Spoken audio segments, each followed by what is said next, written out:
नमस्कार, रफ्तार मीडिया में आपका स्वागत है। आपके साथ मैं रीना झा बालियान। खबरों का रुख करेंगे, लेकिन उससे पहले एक नजर डालते हैं इस वक्त की हेडलाइंस पर। कोटद्वार में खाकी वर्दी की हिला हवाली पर सवाल, हालातों को संभालने में पुलिस दिखी नाकाम। उन्माद फैलाने वालों पर नहीं कोई एक्शन, किसका मिल रहा संरक्षण। बजरंग दल का सामने आया एक और वीडियो, देहरादून का मामला। स्कूल की प्रार्थना के वक्त धमके थे गुंडे, प्रेयर में बज रहे गाने पर जताई थी आपत्ति। स्कूल की तहरीर पर अब होगी कार्रवाई। पहाड़ से मैदान तक बेपटरी हुई कानून व्यवस्था के बाद जागी सरकार। लगातार वारदातों के बाद अब दिखाई मुख्यमंत्री ने सख्ती, दो चूक बोले धामी, बर्दाश्त नहीं होगी लापरवाही। बिगड़ती कानून व्यवस्था के खिलाफ कांग्रेस का हल्ला बोल, सरकार और पुलिस प्रशासन का फूका पुतला। अपराधियों में नहीं बचा खाकी का डर। और चलिए अब बुलेटिन की शुरुआत कर लेते हैं। मंगलवार को राजधानी देहरादून स्थित लोक भवन में सम्मान समारोह का आयोजन हुआ। कार्यक्रम में राज्यपाल गुरमीत सिंह ने गणतंत्र दिवस के मौके पर कर्तव्य पथ पर परेड में हिस्सा लेने वाले एनसीसी कैडेट्स को सम्मानित किया। साथ ही कैडेट्स की मेहनत को सराहा। उन्होंने कहा कि यहां पर कैडेट्स के अनुशासन, आत्मविश्वास और उत्साह को पूरे देश ने देखा है। उत्तराखंड की बेटी ने कर्तव्य पथ पर कैडेट्स की परेड को लीड किया, जो राज्य के लिए गौरव की बात है।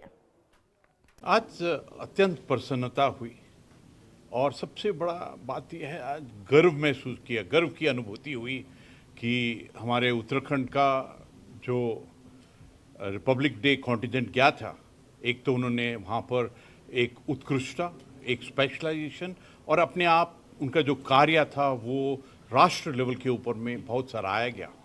आज जब मैंने उनके मेडल्स देखे, जब उन्होंने उनकी जो अचीवमेंट्स को सुना, तो अपने आप ऐसा लगा कि हमारा परिवार, हमारा एनसीसी का ऑर्गेनाइजेशन इतनी सुंदर है कि उन्होंने हमारे युवा को, यूथ को एक अलग ही एक दिशा, मार्ग और उत्कृष्टता की तरफ लेके गए हैं। कितनी हैरानी की बात है, कोटद्वार में विवाद करने वालों के चेहरे हर वीडियो में नजर आ रहे हैं। माहौल खराब करने वाले उपद्रवियों को आसानी से पहचाना जा सकता है, लेकिन न जाने पुलिस वालों ने अपनी आंखों पर किसका चश्मा पहना है कि सब देखकर भी अनजान बने बैठे हैं। आज अपनी इस रिपोर्ट में हम आपको बताएंगे कि आखिर उन्माद फैलाने वालों पर एक्शन क्यों नहीं हो रहा है, उन्हें आखिर किसका संरक्षण प्राप्त है। देखिए रिपोर्ट। कोटद्वार में खाकी वर्दी की हिला हवाली पर सवाल, पुलिस की कार्यप्रणाली पर सवाल, जनता परेशान, सत्ता की हनक का ख्याल, पुलिस की आंखों पर किसका चश्मा, किसे देख पुलिस वालों के बंधे हाथ। छुटभैया नेता अपनी राजनीति चमकाकर बड़ा नेता बनने की कोशिश करते हैं और अपने इलाके में इसी तरह की गुंडागर्दी कर खाकी वर्दी पहने पुलिस वालों की आंखों पर भी अपनी पार्टी का चश्मा चढ़ा देते हैं।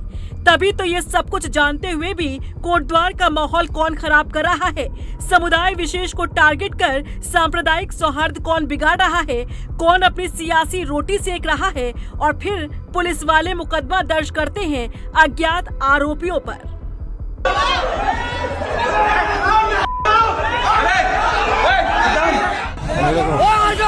भिड़ना चाह रही हैं लोग, ये क्या माहौल बना रहे हैं। यानी कि इन पुलिस वालों को पता ही नहीं कि आखिर कोटद्वार में बाबा नाम की दुकान का विरोध करने वाले लोग हैं कौन। कोई बात नहीं सर जी, हम आपको पहचान करवाते हैं, लेकिन उसके लिए शर्त यह है कि आपको पहले अपनी आंखों से वो चश्मा हटाना होगा जिसे पहनकर ना तो आप उन आरोपियों को देख पा रहे हैं और ना ही उन पर कोई कार्रवाई करने के लिए आपके हाथ खुले हैं। इस वीडियो को गौर से देखिएगा, ये वही भीड़ है जिसने दीपक के जिम पर हमला करने की कोशिश की। इस वीडियो को जब आप गौर से देखेंगे तो एक शख्स आपको ग्रीन कपड़े में नजर आएगा। इसका नाम है सौरभ नौडियाल टाकली। जब आप इसका सोशल मीडिया पेज देखेंगे तो आपको इसके बारे में और भी जानने के लिए मिलेगा। इसने यहाँ लिखा है जिला अध्यक्ष भारतीय जनता युवा मोर्चा पौड़ी गढ़वाल। इसके मुताबिक ये भारतीय जनता पार्टी यानी बीजेपी का सदस्य है। यही शख्स उस भीड़ का नेतृत्व कर रहा था जो अपने आप को बीजेपी का सदस्य बता रहा है। आगे और सुनिए, जानकारी तो ये भी कहती है कि सौरभ नौडियाल राज नौडियाल का भाई है जो बीजेपी का जिला अध्यक्ष है और उनकी सीएम धामी के साथ कई तस्वीरें भी आपको नजर आ जाएंगी। अब तो आप पूरा गेम समझ गए होंगे। यही कारण है कि पुलिस को भीड़ में ना तो ये शख्स नजर आ रहा है और ना ही इसकी कोई गलती। तो क्या माना जाए, यही असली वजह है कि उत्तराखंड की सियासत में अच्छी खासी पकड़ रखने वाले नेता का नाम इस विवाद से जुड़ा है। तभी पुलिस आरोपियों पर नामजद एफआईआर नहीं कर रही है। हालांकि ये साफ तौर पर दिख भी रहा है। इस भीड़ में बजरंग दल के कार्यकर्ता ही नहीं बल्कि बीजेपी नेता के लोग भी शामिल थे, जो कोटद्वार का माहौल खराब करने की कोशिश में लगे हैं। वहीं दूसरी तस्वीर भी आपको दिखाते हैं। यहाँ सिर्फ लोकल चुटभैये नेता ही नहीं, मामले को और तूल देने के लिए बजरंग दल के कुछ कार्यकर्ता देहरादून से भी आ धमके। अमन स्वेदिया, सिद्धांत बडोनी, ये लड़के देहरादून से आए हैं। ये पहले भी ऐसी वारदातों को अंजाम देते रहे हैं। कभी किसी को धमकाना तो कभी किसी की दुकान में घुसकर मारपीट करना। ऐसा करने के बाद भी इन पर कोई एक्शन नहीं होता, जो इनके हौसलों को और बुलंद कर जाता है। इसी के सहारे ये लोगों में डर और भय का माहौल बनाने की कोशिश करते हैं और पुलिस वालों के हाथ इन पर एक्शन के लिए नहीं खुल पाते, क्योंकि आंखों पर जिसका चश्मा चढ़ा है उसी ने इन खाकी वर्दी वालों के हाथ भी बांध रखे हैं। अब आप समझ गए होंगे कि कोटद्वार में उत्पात मचाने वालों को हमने पहचान लिया, आप तक जानकारी भी पहुंचा दी, लेकिन हैरानी की बात तो ये है कि पुलिस वाले अब तक नहीं पहचान पाए। अब इसे क्या समझा जाए? यही ना कि खाकी वर्दी धारक की आंखों पर उस सियासी पार्टी का चश्मा चढ़ा है जो इस पुलिस अधिकारियों की ताकतों को अपनी जेब में लेकर घूमते हैं। रफ्तार मीडिया के लिए देहरादून से ब्यूरो रिपोर्ट। मुख्यमंत्री पुष्कर सिंह धामी जी, आपने जागने में जरा देर कर दी। पहाड़ पर सांप्रदायिक माहौल बिगड़ता रहा, पुलिस वाले सोते रहे, देहरादून में कत्ल होता रहा, खाकी वर्दी वाले लापरवाह बने रहे। धामी जी, आज सीधा सवाल आपसे है, आपने जागने में इतनी देर क्यों कर दी? अपराधी वारदातों को अंजाम दे गए और आप अब जाकर कानून के रखवालों को टाइट कर रहे हैं। देखिए रिपोर्ट। पहाड़ से मैदान तक कानून व्यवस्था बेपटरी, कानून के रखवालों की लापरवाही, होती रही वारदात, सोते रहे पुलिस अधिकारी। सीएम अब दिखा रहे सख्ती, धामी जी जागने में जरा देर कर दी। उत्तराखंड में पहाड़ से लेकर मैदान तक कानून व्यवस्था बेपटरी हो चुकी है। कहीं सांप्रदायिक सौहार्द बिगाड़ने की कोशिश तो कहीं दिन दहाड़े हत्या। ये वारदातें बताती है कि प्रदेश में अपराधियों का बोलबाला है और उनमें कानून का ना तो कोई खौफ है और ना ही कोई डर। यही कारण है कि एक के बाद एक ऐसी घटनाएं सामने आ रही हैं जो सीधे कानून व्यवस्था पर सवाल है। बात चाहे कोटद्वार मामले की करें या फिर देहरादून में हुए मर्डर की। हालांकि चरमराई कानून व्यवस्था को देखते हुए मुख्यमंत्री पुष्कर सिंह धामी ने सख्ती दिखाते हुए अधिकारियों के साथ बैठक की। उन्होंने साफ साफ कहा कि कानून व्यवस्था से कोई समझौता बर्दाश्त नहीं किया जाएगा। लेकिन धामी जी, आप जरा देर से जागे हैं। इन अधिकारियों के कान जरा पहले ऐंठते तो शायद प्रदेश की ऐसी स्थिति न होती। आज पहाड़ का हाल देखिए या फिर मैदान का, उत्तराखंड में हर जगह कानून व्यवस्था का आपको यही हाल मिल जाएगा। हाल तो ऐसा है कि उत्तराखंड के देहरादून में पिछले 5 दिन के भीतर तीसरी हत्या हुई है, जिसके चलते प्रदेश की कानून व्यवस्था पर सीधे सीधे सवाल है। हाल ही में उधम सिंह नगर से सुखवंत केस हो या फिर टिहरी में ठेकेदार की हत्या, कोटद्वार में बाबा नाम की दुकान पर विवाद हो या फिर देहरादून के पलटन बाजार में दिन दहाड़े युवती की हत्या, ये सब वारदातें ये बताने के लिए काफी हैं कि उत्तराखंड के शांत प्रदेश को अशांत किया जा रहा है। लेकिन पुलिस वाले हाथ पर हाथ धरे बैठे हैं। पहाड़ से लेकर मैदान तक पुलिस की नाक के नीचे ड्रग सिंडिकेट से लेकर भू माफिया, शराब माफिया, खनन माफिया सब कानून का माखौल उड़ाते नजर आ रहे हैं। ऐसे में सरकार और पुलिस प्रशासन को ये सोचने की जरूरत है कि क्या पुलिस व्यवस्था इतनी लाचार हो गई है कि अपराधी खुलेआम अपराध कर रहे हैं और कानून के रखवाले इसे रोकने में नाकामयाब साबित हो रहे हैं। इतनी वारदातों के बाद धामी जी, आप अब सख्ती दिखा रहे हैं। शायद आपने जागने में देर न की होती तो बीते अपराधों पर पुलिस का शिकंजा कसा जा सकता था। रफ्तार मीडिया के लिए देहरादून से ब्यूरो रिपोर्ट।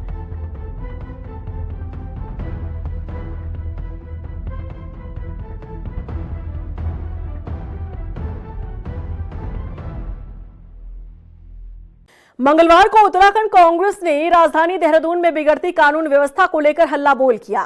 नाराज कांग्रेसियों ने प्रदेश कार्यालय से एस्ले हॉल चौक तक मार्च निकाला। बता दें कि प्रदर्शन में शामिल कांग्रेसियों ने जमकर सरकार और पुलिस प्रशासन के खिलाफ नारेबाजी की और साथ ही पुतला भी फूका। प्रदर्शनकारियों ने आरोप लगाया कि बीजेपी राज में उत्तराखंड की कानून व्यवस्था चरमरा गई है, अपराधियों में पुलिस का इकबाल खत्म हो चुका है। देखिए, प्रदेश में कानून व्यवस्था बिल्कुल ध्वस्त हो चुकी है। ये सीधा साधन उदाहरण हमारे सामने आया है। जिस महिला गुंजन की हत्या की गई है, 31 तारीख को उसके परिवार के द्वारा एक प्रार्थना पत्र थाने में दिया गया कि वो शख्स उसको धमकी दे रहा है और पुलिस ने जो उसमें कार्रवाई करी है, जो ढीलापन किया है, उसका नतीजा हमारे सामने आया है। उस लड़की की हत्या हो गई है। हमारी मांग है इस पूरे प्रकरण में जो भी कर्मचारी इसमें लिप्त हुए हैं उनको सस्पेंड किया जाए बिल्कुल। और पूरे प्रदेश में लगातार घटनाएं बढ़ती जा रही हैं और मुझे लगता है प्रदेश सरकार कानून व्यवस्था को चलाने में बिल्कुल असंभव है वाली स्थिति में उन्होंने पैदा कर दी है। वहीं उत्तराखंड कांग्रेस की महिला विंग ने राजधानी देहरादून में दिन दहाड़े हुई गुंजन की हत्या मामले में पुलिस की कार्यप्रणाली पर सवाल उठाया है। महिला कांग्रेस के प्रदेश अध्यक्ष ज्योति रौतेला ने कहा कि यदि पुलिस ने वक्त रहते गुंजन की शिकायत पर कार्रवाई की होती तो आज वो जिंदा होती। हालांकि इस मामले में एसएसपी ने खुड़बुड़ा चौक की प्रभारी को लाइन हाजिर कर दिया है। कानून व्यवस्था पिछले काफ़ी टाइम से उत्तराखंड में लॉ एंड ऑर्डर है ही नहीं। हर तरीके से इस प्रदेश के लोग डरे हुए हैं कि कहीं कुछ भी घटना घट जा रही है और पुलिस प्रशासन उस पर जो एक्टिवनेस उनकी होनी चाहिए थी, जितनी सक्रिय रूप से उन्होंने, जो कल गुंजन का केस आया उसमें उन्होंने कंप्लेन 3 दिन पहले दे दी थी, लेकिन पुलिस अगर उसमें उचित टाइम पे कार्रवाई कर देती या गुंजन को सिक्योरिटी अगर प्रोवाइड कर देती तो मुझे लगा कि जिस तरीके से उनकी हत्या की गई ये नहीं हो पाती, वो बच्ची बच जाती। ये कहीं ना कहीं सवाल उठाता है पुलिस प्रशासन पे, पूरे प्रदेश सरकार पे, सत्ता पे कि जो लोग बेटी बचाओ बेटी पढ़ाओ की बात करते हैं। आज राजधानी देहरादून में 3 महिलाओं की हत्या, एक विकासनगर में, एक ऋषिकेश में, एक देहरादून में 3 महिलाओं की हत्या हुई। और इससे साफ पता चलता है कि पुलिस प्रशासन और कानून व्यवस्था पूरी तरीके से इस प्रदेश की ध्वस्त हो चुकी है। अंकिता हत्याकांड मामले में वो वीआईपी कौन था, इसका खुलासा जल्द हो सकता है क्योंकि सीबीआई की जांच शुरू हो चुकी है। सीबीआई की स्पेशल क्राइम ब्रांच ने अज्ञात वीआईपी के खिलाफ मुकदमा दर्ज कर लिया है। अब वीआईपी के एंगल से इस पूरे मामले की जांच आगे बढ़ रही है। देखिए रिपोर्ट। अंकिता केस में जल्द होगा वीआईपी के नाम का खुलासा। अंकिता मामले में वीआईपी एंगल की सीबीआई जांच शुरू। मामले में सीबीआई में केस दर्ज। उत्तराखंड की बेटी अंकिता भंडारी हत्याकांड मामले में वो कथित वीआईपी कौन था, इस राज से पर्दा जल्द उठने वाला है। मामले में सीबीआई ने जांच शुरू कर दी है। सीबीआई की स्पेशल क्राइम ब्रांच की शाखा 2 ने अज्ञात वीआईपी के खिलाफ दिल्ली में मुकदमा दर्ज कर लिया है। इसे राज्य सरकार की उस प्रतिबद्धता के रूप में देखा जा रहा है जिसमें वो न्याय के हर पहलू को सामने लाने के पक्ष में है। बता दें कि ये पूरा मामला एक बार फिर उस समय चर्चा में आया जब पूर्व बीजेपी विधायक की कथित पत्नी उर्मिला सनावर के बीच वायरल ऑडियो और सोशल मीडिया पर जारी वीडियो सामने आए। उर्मिला सनावर ने फेसबुक लाइव के जरिए अंकिता हत्याकांड में एक वीआईपी की भूमिका का जिक्र किया था। इसके बाद प्रदेश में राजनीतिक माहौल गर्माता चला गया और विपक्षी दलों और विभिन्न संगठनों की ओर से सीबीआई जांच की मांग तेज हो गई। सरकार ने इस पूरे घटनाक्रम को गंभीरता से लेते हुए किसी भी तरह की शंका को दूर करने के लिए कदम उठाया।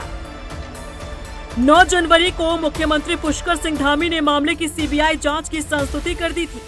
सरकार का साफ कहना था कि वो किसी को बचाने के बजाय सच्चाई सामने लाने में विश्वास रखती है और यदि मामले में कोई भी दोषी है, चाहे वो कितना ही प्रभावशाली क्यों ना हो, उसे कानून के दायरे में लाया जाएगा। दरअसल अंकिता भंडारी हत्याकांड मामले में पहले ही न्यायिक प्रक्रिया के तहत बड़ी कार्रवाई हो चुकी है। वनंतरा रिजॉर्ट की रिसेप्शनिस्ट अंकिता भंडारी की 18 सितंबर 2022 को हत्या कर दी गई थी। उसका शव चीला शक्ति नहर में फेंक दिया गया था। 1 सप्ताह बाद शव बरामद हुआ। एसआईटी की जांच के बाद करीब 500 पेज की चार्जशीट दाखिल की गई। इस मामले में अभियोजन पक्ष की ओर से 97 गवाह बनाए गए, जिनमें से 47 गवाहों की अदालत में गवाही कराई गई। मुख्य आरोपी पुलकितारे, जो वनंतरम रिजॉर्ट का मालिक था, तीनों आरोपियों को अदालत ने उम्र कैद की सजा सुनाई। पुलकितारे पर हत्या, साक्ष्य छुपाने, छेड़खानी और अनैतिक देह व्यापार अधिनियम के तहत गंभीर धाराओं में दोष सिद्ध हुआ। उसके साथ ही सौरभ भास्कर और अंकित गुप्ता को भी उम्र कैद की सजा दी गई। हालांकि इस जांच के बाद भी उत्तराखंड की सियासत में इस सवाल बरकरार रहा कि आखिर वो कथित वीआईपी कौन था जिसे एक्स्ट्रा सर्विस देने का दबाव अंकिता पर बनाया जा रहा था। इन्हीं सवालों के बीच उर्मिला सनावर के खुलासे ने इस पूरे मामले को नया मोड़ दिया। नया आंदोलन शुरू हुआ और फिर सीबीआई की जांच बैठाई गई। रफ्तार मीडिया के लिए देहरादून से ब्यूरो रिपोर्ट। भले ही अंकिता हत्याकांड मामले में सीबीआई की एंट्री हो गई हो, लेकिन कांग्रेस इससे संतुष्ट नहीं है। बता दें कि कांग्रेस प्रदेश महामंत्री राजेंद्र शाह ने मामले में सिटिंग जज की निगरानी में सीबीआई जांच की मांग की है। शाह का कहना है कि राजनीतिक हस्तक्षेप के चलते जनता का भरोसा सीबीआई से उठ चुका है, लिहाजा सरकार को चाहिए कि वो जनता की मांग को पूरा करते हुए सिटिंग जज की निगरानी में सीबीआई जांच करवाए। ये देखिए, जिस तरह से सबसे पहले अंकिता भंडारी के माता पिता ने जो चिट्ठी लिखी थी और धामी जी ने जो कहा था, माननीय हमारे मुख्यमंत्री जी ने बहुत स्पष्ट तौर से कहा था कि जो अंकिता के माता पिता चाहेंगे वही होगा, लेकिन उनकी चिट्ठी में बहुत स्पष्ट लिखा था कि सुप्रीम कोर्ट के सिटिंग जज या रिटायर्ड जज की निगरानी में ये जांच होनी चाहिए। तो पहली बात तो ये उनकी बात को उन्होंने माना नहीं और उनकी बात झूठी साबित हुई है। और दूसरी बात देखिए, ये बहुत साफ तौर से मैं कहना चाहता हूँ, ठीक जांच उसी तरह से है जिस तरह से एसआईटी ने जांच को यहाँ पर गलत तरीके से घुमाया है। और जो सवाल होने चाहिए, तो जिसकी जांच होनी चाहिए, जिसके ऊपर मुकदमा दर्ज होना चाहिए था, जिसने रात को 2:30 बजे बनंतरा रेस्टोरेंट को तोड़ा, उस रिजॉर्ट को तहस नहस किया, सारे सबूतों को मिटाया, इनकी विधायक रेणु बिष्ट, उसके खिलाफ मुकदमा होना चाहिए। रुद्रपुर में केंद्रीय बजट को लेकर बहस छिड़ गई है, जहां बीजेपी विधायक अरविंद पांडे बजट को बीजेपी की दूरदर्शी सोच वाला बजट बता रहे हैं, तो उधर कांग्रेस ने मायूसी करार दिया है। कांग्रेस प्रदेश महासचिव ममता हालदार ने कहा कि केंद्र की सरकार ने देश के गरीब तबके के लिए कोई नई स्कीम लागू नहीं की है। मुझे लगता है कि इस जो हिंदुस्तान का बजट आया है, देश के प्रधानमंत्री नरेंद्र मोदी जी के नेतृत्व में जो हिंदुस्तान की आम जनता के लिए जो बजट आया है, इससे अच्छा कोई बजट हो नहीं सकता। और इस बजट को पक्ष और विपक्ष के चश्मे से बिल्कुल नहीं देखना चाहिए। और ख़ास तौर पर जो विपक्षी जो कांग्रेस पार्टी है, इस बजट से कांग्रेस पार्टी का नाम भी नहीं जोड़ना चाहिए, क्योंकि इस बजट का अपमान होगा। देखिए, जो बजट पारित हुआ है संसद में, वो बजट जो है समझ के परे है, आर्थिक रणनीति में फेल है, दूरदृष्टिहीन और जन विरोधी बजट है। ये आम जनता को कोई फायदा इस बजट से नहीं मिलेगा। ये जो बजट आया है, कोटद्वार प्रकरण के बाद चर्चा में आए मोहम्मद दीपक से उत्तराखंड महिला कांग्रेस के प्रदेश अध्यक्ष ज्योति रौतेला ने मुलाकात की। अपनी इस मुलाकात को लेकर उन्होंने बताया कि उत्तराखंड में जिस तरह से सांप्रदायिक माहौल खराब करने की साजिश रची जा रही है, ऐसे में मोहम्मद दीपक ने सराहनीय काम किया है, लेकिन इस घटना के बाद से डर का माहौल बना हुआ है। मंगलवार सुबह देहरादून के पचवदून इलाके में कानू मिनिस मोटर मार्ग पर हिमाचल रोडवेज की बस अनियंत्रित होकर खाई में जा गिरी। इस हादसे में 3 लोगों की मौत हो गई, जबकि कई लोग घायल हो गए। जानकारी के मुताबिक बस में करीब 30 से 35 यात्री सवार थे। सूचना के बाद फौरन ही रेस्क्यू अभियान चलाया गया। घायलों के लिए विकासनगर उप जिला अस्पताल उन्हें भर्ती करवाया गया। बेहतर उपचार के लिए दून अस्पताल में भी व्यवस्था की गई। अस्पताल प्रशासन ने 10 बेड को रिजर्व किया। अभी ये दुखद घटना के बारे में हमें इन्फॉर्मेशन आई थी सीएमओ साहब के द्वारा, तो हमने हमारी इमरजेंसी में 10 बेड इमरजेंसी के तैयार करके रखे हुए हैं। अगर कोई भी पेशेंट वहाँ से आता है तो मोस्टली वो सर्जरी और मेडिसिन डिपार्टमेंट से रिलेटेड होंगे, तो दोनों डिपार्टमेंट को इन्फॉर्म कर दिया गया है। साथ ही और जो बाहर एलाइड ब्रांचेज हैं उनको भी तैयार करके रखा हुआ है कि अगर कोई भी पेशेंट आता है तो हम उसको देख लेंगे। हल्द्वानी में तहसील दिवस का आयोजन हुआ। इसमें स्थानीय पार्षद शकील सलमानी ने तहसील दिवस पर अधिकारियों के गायब रहने का मुद्दा उठाया। उन्होंने तहसीलदार से शिकायत करते हुए कहा कि लोगों की अपनी समस्या के समाधान के लिए तहसील दिवस आते हैं, लेकिन संबंधित अधिकारी नदारद रहते हैं। इस वजह से फरियादी मायूस लौटते हैं। उधर तहसीलदार कुलदीप पांडे ने उन्हें आश्वासन दिया, बताया कि तहसील दिवस पर आई सभी समस्याओं का मौके पर निस्तारण किया गया है। जो विभागों की हस्तांतरित करने वाली समस्याएं हैं उनको तत्काल ही हस्तांतरित किया जा चुका है। सर, उत्तराखंड सरकार का एक आदेश है कि हर तहसील में तहसील दिवस का आयोजन होगा, लेकिन तहसील दिवस का आयोजन तो होता है, खाना पूर्ति के लिए बोर्ड भी लगा हुई है एक तहसील दिवस, लेकिन कई विभाग के अधिकारी इस तहसील दिवस में आना नहीं चाहते। हम उनके ऑफिसों में जाते हैं, वो ऑफिसों में नहीं मिलते। प्रत्येक माह के प्रथम व तृतीय मंगलवार को तहसील दिवस का आयोजन किया जाता है और नोन भी और या तहसील स्तर से पत्राचार भी किया जाता है कि आज दिवस को ऐसे तहसील दिवस का आयोजन किया जाएगा। ये अनुमान हम 11 बजे से 1 बजे तक इसका आयोजन करते हैं। आज हमको कुल 15 शिकायतें प्राप्त हुई और तत्काल मौके पर ही संबंधित अधिकारियों कार्यों को निर्देशित किया गया कि इसका आप तत्काल निस्तारण करें। 15 फरवरी से फायर सीजन शुरू होने वाला है, जो प्रशासन के लिए किसी चुनौती से कम नहीं। लिहाजा अभी से फायर कंट्रोल की योजना बनाई जा रही है। फायर कंट्रोल प्लानिंग में मॉक ड्रिल होनी है। ऐसे में हल्द्वानी वन प्रभाग ने अभी से अपनी कमर कस ली है। बता दें कि मंगलवार को क्षेत्र में फॉरेस्ट कर्मचारी और फायर सर्विस ने ज्वाइंट प्रशिक्षण कार्यक्रम किया। प्रशिक्षण के दौरान फॉरेस्ट कर्मचारियों को जंगलों में आग पर काबू पाने, सूचना को तुरंत मास्टर कंट्रोल रूम तक पहुंचाने और फायर सर्विस के मौके पर पहुंचने तक आग पर काबू पाने के टिप्स दिए गए। देख रहे हैं कि जो हमारे फायर वॉचर्स हैं, जो हमारे फील्ड कर्मचारी हैं, उनका भी समय समय पर क्षमता विकास किया जाना है या उनको प्रशिक्षित किया जाना बहुत ज़रूरी है। और इसी क्रम में आज आप देख रहे हैं कि जो छकाता राज्य के जितने भी फील्ड कर्मचारी हैं और जो भी फायर वॉचर हमको इस वनाग्नि काल में योजित किए जाने हैं, हमने सारे कर्मचारियों को यहाँ पर बुलाया है और हमने यहाँ पर बाहर से हमारे जो जिला आपदा प्रबंधन अधिकारी रह चुके हैं डॉक्टर GS राणा जी और हमारे ये अग्निशमन केंद्र के जो प्रभारी अधिकारी हैं वो आए हुए हैं। रुड़की के लंडौरा से डॉक्टर के पेशे को शर्मसार कर देने वाला मामला सामने आया है। यहां निजी अस्पताल में इलाज के लिए भर्ती महिला ने डॉक्टर पर आपत्तिजनक व्यवहार करने का आरोप लगाया। पीड़िता ने इसकी जानकारी जब अपने परिवार को दी तो उन्होंने अस्पताल के बाहर हंगामा काटा। इसके बाद मंगलौर कोतवाली पहुंचकर आरोपी डॉक्टर के खिलाफ शिकायत दर्ज करवाया। अब पुलिस इस मामले की जाँच कर रही है। देखिए, जो जिक्र आप कर रहे हैं, इसमें कल जैसे ही पुलिस के संज्ञान में आया, पीड़ितों की तरफ से एक तहरीर दी गई है, तो उसमें मुकदमा दर्ज कर लिया है और जो व्यक्ति है, आरोपी व्यक्ति, उसको पुलिस की हिरासत में रखा गया है। बाकी हम आगे जो उसमें लीगली होगा वो हम काम कर रहे हैं। क्या कोई अन्य भी कोई इसमें शामिल? अभी अन्य की तो कोई संलिप्तता या उस स्टाफ की किसी और की संलिप्तता के कोई प्रमाण नहीं है। बाकी जो तथ्य आएंगे वहाँ अगर CCTV है उसका अवलोकन करने के बाद आगे की चीज़ें तय की जाएंगी। रुड़की में युवती की संदिग्ध परिस्थितियों में मौत हो गई। बता दें कि युवती का शव किराए के कमरे में फंदे से लटका मिला। सूचना के बाद मौके पर पहुंची पुलिस को कोई सुसाइड नोट नहीं मिला है। उधर परिवार हत्या की आशंका जता रही है। मामला ये है, हमारी चचेरी साली हैं पल्लवी कुमारी, वो यहाँ पे 7-8 महीने से यहाँ आ रही थी, जॉब कर रही थी।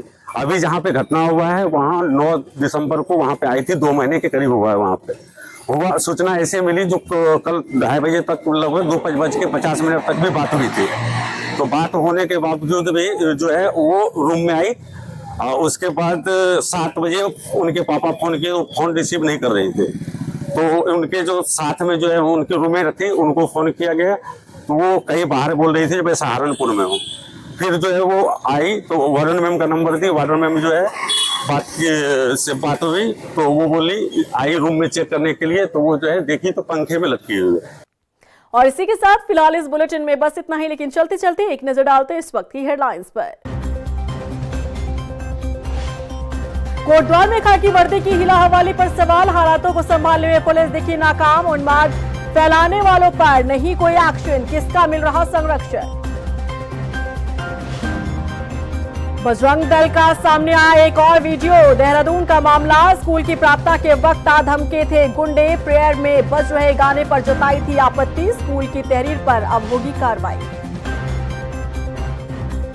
पहाड़ से मैदान तक बेपटरी हुई कानून व्यवस्था के बाद जागी सरकार। लगातार वारदातों के बाद अब दिखाई मुख्यमंत्री ने सख्ती, 2 टूक बोले धामी, बर्दाश्त नहीं होगी लापरवाही। बिगड़ती कानून व्यवस्था के खिलाफ कांग्रेस का हल्ला बोल, सरकार और पुलिस प्रशासन का फूका पुतला। अपराधियों में नहीं बचा खाकी का डर।